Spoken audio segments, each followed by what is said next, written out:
नमस्कार विद्यार्थी मित्रो, आजच्या व्हिडिओ लेक्चरमध्ये आपण इंटिग्रेशनचा दुसरा पार्ट बघतोय. Integration part 2. मागच्या लेक्चरमध्ये आपण इंटिग्रेशनचं बेसिक आणि इंट्रोडक्शन आणि फॉर्म्युले पाहिले होते, तसेच काही रूल्स आणि फॉर्म्युले सुद्धा पाहिले होते. आजच्या इंटिग्रेशनच्या दुसऱ्या लेक्चरमध्ये आपण कॉम्पोजिट फंक्शन ऑफ इंटिग्रेशन हा पॉईंट बघतोय. ॲक्च्युलीमध्ये याला कॉम्पोजिट फंक्शन ऑफ इंटिग्रेशन असं हायर इंजिनिअरिंग मॅथमॅटिक्समध्ये म्हणतात. 12वीचे जे नवीन टेक्स्ट बुक आहे आणि जुने सिलेबसच्या बुकमध्ये असा कॉम्पोजिट फंक्शन ऑफ इंटिग्रेशन असा त्याचा उल्लेख केलेला नाही. तर आपणा सर्वांना माहिती आहे की if integration of cos d x is equal to sine x, म्हणजे आपण मागच्या लेक्चरमध्ये फॉर्म्युले पाहिले होते आणि आपल्याला हे माहीत आहे की कॉस एक्सचं इंटिग्रेशन साइन एक्स हे असतं. तर मग त्याच्यावरून आपण कॉस 2x इंटिग्रेशन फाइंड करू शकतो का? बरेचसे विद्यार्थी अशा टाईपचे एक्झाम्पल सोडत असताना गफलत करतात. ते म्हणजे अशी की कॉस एक्सचं इंटिग्रेशन साइन एक्स म्हणून ते direct cos 2x integration sign 2x लिहितात. तर साइन 2x हे आन्सर चुकीचं आहे. तर कॉस 2xचं जर इंटिग्रेशन आपल्याला फाइंड करायचं असेल तर त्याआधी कॉस एक्सचं इंटिग्रेशन साइन एक्स कसं आलं हे आपण पाहून घेऊ. कॉस एक्सचं इंटिग्रेशन असतं साइन एक्स. ॲक्च्युलीमध्ये कॉस एक्सचं इंटिग्रेशन असतं साइन एक्स अपॉन जी एक्सची टर्म आहे, जे एक्सचं मूळ फंक्शन आहे, ओनली एक्सचा जो असतो तो. आता इथं ट्रिग्नॉमेट्रीचा कॉस हे फंक्शन सोडलं, कॉस सोडून जी एक्सची मूळ टर्म आहे त्याच्या डेरिव्हेटिव्हनं डिवाइड करतात. जसं कॉम्पोजिट फंक्शन ऑफ डेरिव्हेटिव्हमध्ये एक्सच्या डेरिव्हेटिव्हनं मल्टिप्लाय करतात, तसं इंटिग्रेशनमध्ये मूळ एक्सच्या टर्मच्या डेरिव्हेटिव्हनं डिवाइड करतात. मी पुन्हा एकदा सांगतो, डेरिव्हेटिव्ह कॉम्पोजिट फंक्शन ऑफ डेरिव्हेटिव्हमध्ये जसं एक्सच्या टर्मनं पुढं मल्टिप्लाय केलं जातं डेरिव्हेटिव्ह घेतल्यानंतर, तसं इंटिग्रेशनमध्ये मूळ एक्सच्या टर्मच्या डेरिव्हेटिव्हनं डिवाइड केलं जातं. मग आता आपल्याला सर्वांना इथं माहीतच आहे की कॉस एक्सचं इंटिग्रेशन असतं साइन एक्स आणि एक्सच्या डेरिव्हेटिव्हनं मी इथं काय केलं, डिवाइड केलं. एक्सचं डेरिव्हेटिव्ह असतं 1. So my final answer is sin x upon 1 which is equal to sin x. So therefore cos x integration काय असतं, sin x असतं. तर त्याच्यावरून आता आपण cos 2x चं इंटिग्रेशन फाइंड करू. cos 2x चं इंटिग्रेशन काय ना, cosचं इंटिग्रेशन असतं sin, म्हणून मी इथं काय केलं, cos 2x चं इंटिग्रेशन इथं लिहिलं sin 2x. But according to this rule 2x च्या डेरिव्हेटिव्हनं इथं मला काय करावं लागणार आहे, डिवाइड करावं लागणार आहे, आणि मी इथं डिवाइड केलेलं आहे. So I am getting sin 2x upon 2. So sin 2x upon 2 हा मी 1/2 फक्त काय करतो, इथं साईडला लिहितो. सो therefore cos 2x चं इंटिग्रेशन आपल्याला काय मिळालं, 1/2 into sin 2x plus c. मग हा जो रूल आहे तो प्रत्येक फंक्शनमध्ये एक्सपोनेन्शियल असेल, लॉगॅरिथमिक असेल, ट्रिग्नॉमेट्रिक असेल, अल्जेब्रिक असेल, सर्वत्र यूज करावा लागतो, सगळीकडेच यूज करावा लागतो. सिमिलरली e रेस टू एक्सचं इंटिग्रेशन काय असतं, e रेस टू एक्स. तसं e raise to 2x integration काय येतं, e raise to 2x upon या 2xच्या डेरिव्हेटिव्हनं आपण इथं काय करतो, डिवाइड करतो, बरोबर. 2xचं डेरिव्हेटिव्ह काय आलं, इथं 2 आलं, ठीक आहे. So that is why integration of e raise to 2x is e raise to 2x upon 2 plus c. Similarly 2 raise to x इथं आपण a रेस टू xचा फॉर्म्युला यूज करू, a raise to x upon log a, बरोबर. तसं 2 raise to x integration काय आलं, 2 raise to x upon log 2. तर इथं एक्सच्या ऐवजी, इथं मी एक्सच्या ऐवजी काय लिहिलं, साइन एक्स लिहिलं. तर इथं मी काय केलं, एक्सच्या ऐवजी साइन एक्स लिहिलं. तर मला 2 रेस टू साइन एक्सचं इंटिग्रेशन कसं मिळणार, 2 raise to sine x upon log 2, आणि ह्या साइन एक्सच्या डेरिव्हेटिव्हनं मला इथं काय करावं लागणार, डिवाइड करावं लागणार. हे बघा लोक, इथं एक्सच्या डेरिव्हेटिव्हनं इथं सुद्धा डिवाइड केलेलं आहे. तो असतो एक्सचा डेरिव्हेटिव्ह असतो 1, जे लिहिलं काय, नाही लिहिलं काय चालतं, म्हणून इथं आपण मी इथं डिवाइड एक्स ऑफ एक्स इथं लिहिलेलं नाही आहे, जसं की इथं लिहिलं होतं, ठीक आहे.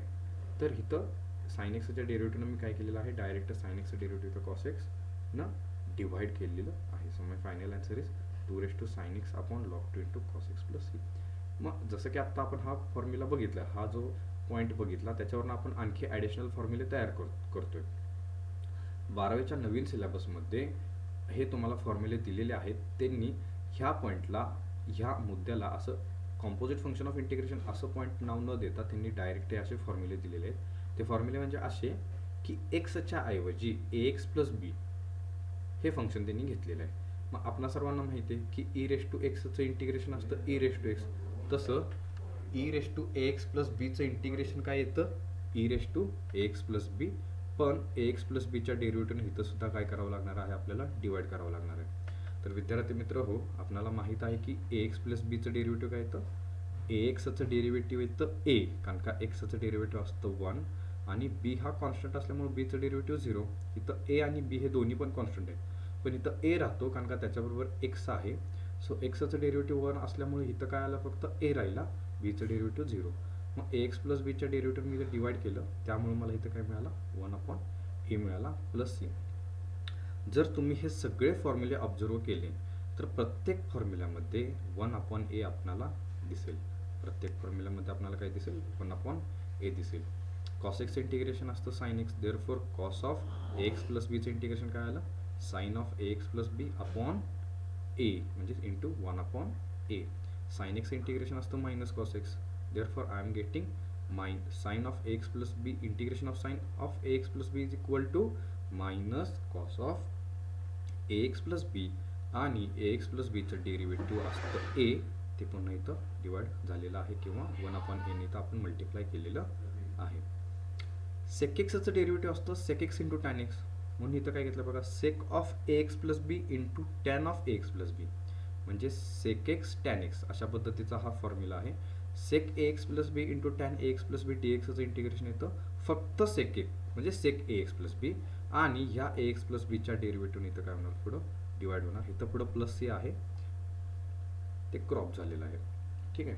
कोसेक एक्सचं डेरिव्हेटिव्ह असतं minus cosec x into cot x, तर त्या पद्धतीनं इथं cosec of a x plus b into cot of a x plus बीचं इंटिग्रेशन काय आलं, minus cosec of a x plus b, आणि ह्या ए एक्स प्लस बीचं डेरिव्हेटिव्ह इथं सुद्धा 1/a इथं असं आलेलं आहे प्लस सी. अशा पद्धतीनं हे बाकीचे सुद्धा फॉर्म्युले तुमच्या सर्व लक्षात येतील. हा लास्टचा फॉर्म्युला आपण एक बघू.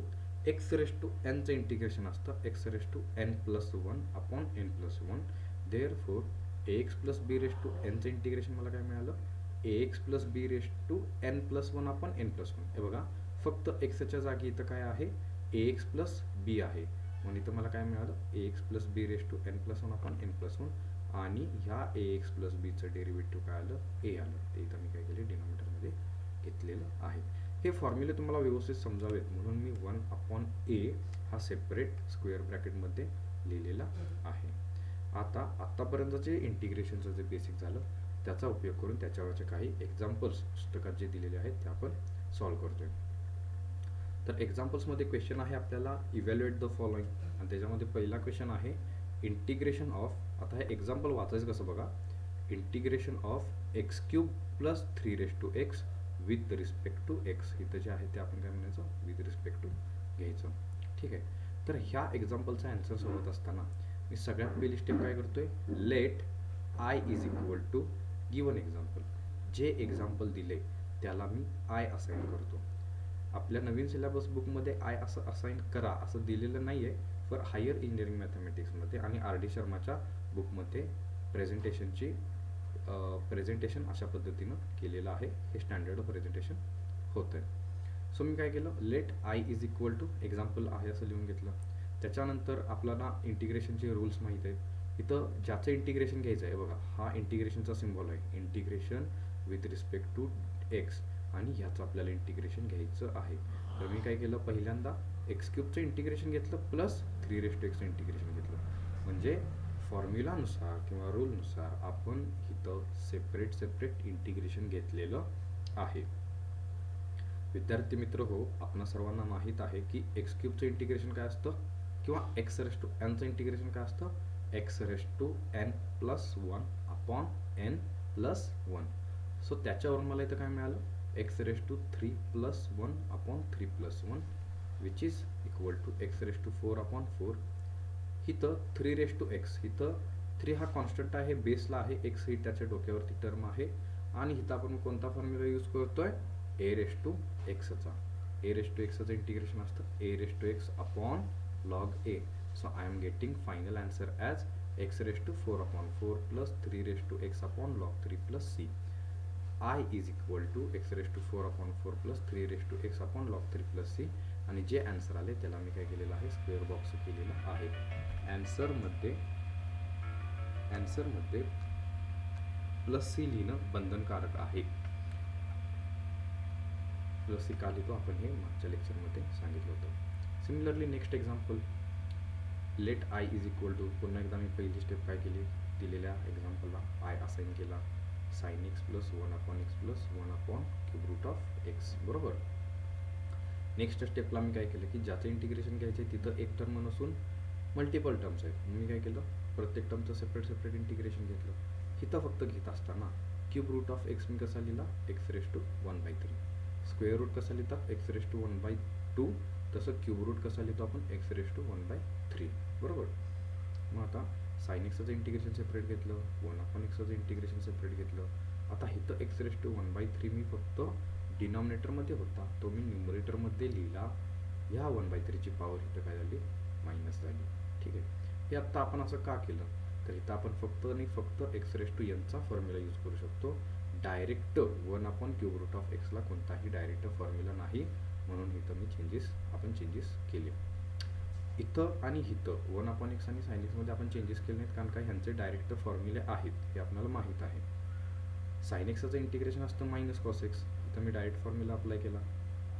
का, तर कॉस एक्सचं डेरिव्हेटिव्ह असतं minus sine x, therefore sine x integration आलं मायनस कॉस एक्स. लॉग एक्सचं डेरिव्हेटिव्ह असतं 1/x, देअरफॉर 1/xचं इंटिग्रेशन काय आलं, लॉग एक्स आलं. मी आधी डेरिव्हेटिव्हचा फॉर्म्युला सांगतोय, संदर्भ जोडतोय, रेफरन्स जोडतोय. बघा पुन्हा एकदा सांगतो की लॉग एक्सचं डेरिव्हेटिव्ह असतं 1/x, देअरफॉर 1/xचं इंटिग्रेशन आलं लॉग एक्स. ठीक आहे. आता इथं एक्स रेस टू मायनस 1/3 आहे, कोणता फॉर्म्युला यूज करणार, x raise to n+1/n+1. So I am getting x raised to -1/3 + 1 -1/3 + 1. Cross multiplication केल्यानंतर आपल्याला तिथे व्हॅल्यू काय मिळाली, 2/3. So my final answer is I is equal to minus cos x plus log x plus x raise to 2/3/2/3 plus c. आन्सरला पुन्हा एकदा square bracket. Now the next example is integration of tan x plus cot x bracket square dx. पुन्हा एकदा आहे असं मी example लिहून घेतलं, त्याला मी आय असाइन केला. Let I is equal to write on given example. Next स्टेपला ए प्लस बीचा ब्रॅकेट स्क्वेअर आहे, तो मी ब्रॅकेट स्क्वेअर एक्सपांड करतो. आपल्याला माहीत आहे ए प्लस बीचा ब्रॅकेट स्क्वेअर काय असतो, a² plus 2ab plus b², बरोबर. ठीक आहे. So tan² x plus 2tan x cot x plus cot² x असं मिळालं. विद्यार्थी मित्र हो, आपल्या सर्वांना माहीत आहे की tan x हा cot xचा रेसिप्रोकल असतो. सो इथं tan x आणि cot x एकमेकाला कॅन्सल झाले. जर मी इथं cot xच्या ऐवजी 1/tan x ही व्हॅल्यू पुट केली तर हा tan x आणि हा tan x एकमेकाला कॅन्सल होऊन राहील फक्त 2. ठीक आहे. तर आता tan² x आणि cot² x आणि प्लस 2 ह्या 3 टर्म राहिल्या. tan² x चा डायरेक्ट कोणताही फॉर्म्युला नाही, पण आपल्याला ट्रिग्नॉमेट्रीमधले हा फॉर्म्युला माहिती आहे की sec² x minus tan² x is equal to काय असतं, 1 असतं. हा जर tan² x इकडे नेला तर मला 1 इकडे मिळतो. सो tan² x चा मला काय फॉर्म्युला मिळाला, sec² x मायनस 1, हा 2 आहे असा.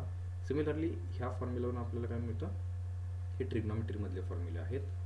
cot² x जर ह्या राईट हँड साईडला नेला आणि हा 1 जर इकडे आणला तर मला cot² x चा कोणता फॉर्म्युला मिळतोय, cosec² x. इथं x लिहायचं राहिलं, माझ्या हातून इथं x लिहायचं राहिलेलं आहे, cosec² x मायनस 1. ठीक आहे. सो हा -1, हा -1, -2 आणि हा +2 हे तिन्ही टर्म एकमेकाला कॅन्सल होतात. बघा -1 -1 -2 आणि हा +2 2 - 2 0. सो या दोन टर्म एकमेकाला कॅन्सल होतील. 3 टर्म सॉरी, -1 आणि +2. So remaining is sec² x आणि cosec² x. सो आता इथून पुढे मी काय करतो, इथून पुढे नेक्स्ट स्टेपला मी सेपरेट इंटिग्रेशन घेतो. ठीक आहे. ह्या एक्झाम्पलमध्ये जर तुम्ही एक गोष्ट ऑब्झर्व केली तर 1 2 3 4 पहिल्या 4 स्टेपमध्ये आपण इंटिग्रेशन अप्लाय केलेलं नाही. पहिल्या 4 स्टेपमध्ये आपण फक्त आणि फक्त सिम्प्लिफिकेशन केलेलं आहे, ट्रिग्नॉमेट्रीचे फॉर्म्युले यूज केलेले आहेत. इंटिग्रेशन आता आपण इथून पुढे अप्लाय केलं, integration of sec² x dx plus integration of cosec² x dx. tan x चं डेरिव्हेटिव्ह असतं sec² x, therefore sec² x integration मला मिळालं tan x. तसंच cot x चं डेरिव्हेटिव्ह असतं minus cosec² x, therefore cosec² x चं integration minus cot x. इथं प्लसचा minus का झाला, कारण का याचं इंटिग्रेशन असतं ते मायनस असतं. So my final answer is I is equal to tan x minus cot x plus c. Last example, under root x plus one upon x plus under root x d x. ठीक आहे. So पहिल्या स्टेपला मी काय केलं, त्या एक्झाम्पलला मी I assign केला. ठीक आहे. विद्यार्थी मित्र हो, आपणाला माहिती आहे की एक्स आपण कसं लिहू शकतो, under root x into under root x असं आपण लिहू शकतो का, लिहू शकतो. मग मी इथं काय केलं, अंडर रूट एक्स अपॉन एक्सची व्हॅल्यू काय लिहिली, under root x into under root x. ठीक आहे. डिनॉमिनेटरमध्ये इथं पण अंडर रूट एक्स आहे, इथं पण अंडर रूट एक्स आहे. तर या दोन्ही अंडर रूट एक्समधून एक अंडर रूट एक्स मी काय करतो, कॉमन बाहेर लिहितो. ठीक आहे. अंडर रूट एक्स मी इथं काय केला, कॉमन बाहेर लिहिला. सो ब्रॅकेटमध्ये काय राहिलं, under root x plus one. न्यूमरेटरमध्ये सुद्धा तीच टर्म आहे. सो ह्या दोन टर्म काय झाल्या, एकमेकाला कॅन्सल झाल्या. एक्झाम्पलमध्ये काय राहिलं, वन अपॉन रूट एक्स. ठीक आहे. सो आता इथं मी काय करतो, आता रूट एक्सचं डेरिव्हेटिव्ह असतं one upon two root x. मला त्या फॉर्म्युलामध्ये एक्झाम्पल फिट करायचं आहे, म्हणून मी इथं टूची ॲडजस्टमेंट केली. इथं टू लिहिला आणि इथं पण टू लिहिला. ठीक आहे. Please take them outside. So root एक्सचं डेरिव्हेटिव्ह असतं one upon two root x. Therefore one upon two root एक्सचं इंटिग्रेशन असतं root x. So my final answer is I is equal to 2 into under root x plus c. Right. So now this is our homework. हा homework आपल्याला सोडवायचा. Thank you.